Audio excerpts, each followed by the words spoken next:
The morning of December 14th, 2023, began with the chill of winter pressing against the quiet streets of Broomfield, Colorado. The neighborhood seemed ordinary, peaceful, the kind of place where nothing violent could ever pierce the calm. Yet inside the Krug home, a darkness had been growing, unnoticed, simmering beneath the surface.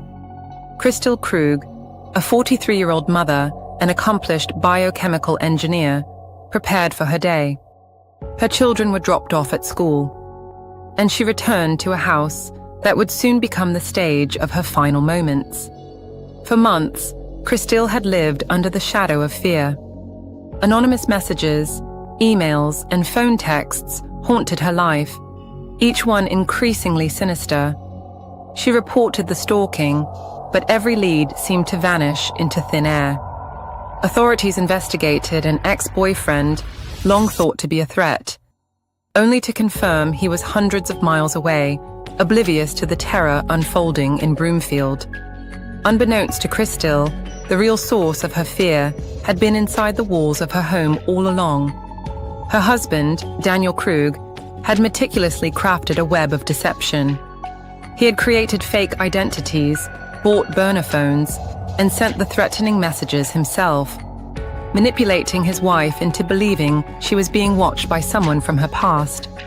His obsession was methodical, a calculated plan to instill terror while maintaining the illusion of himself as her protector.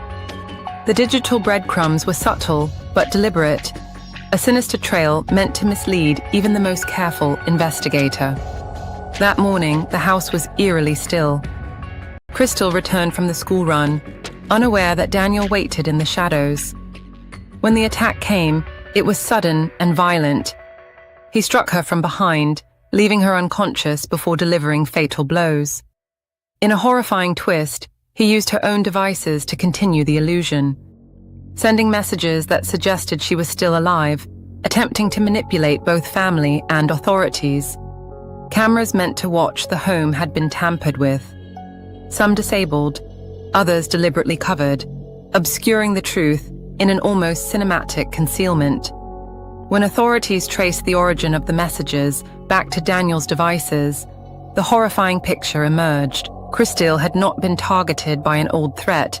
She had been hunted by the person she trusted most.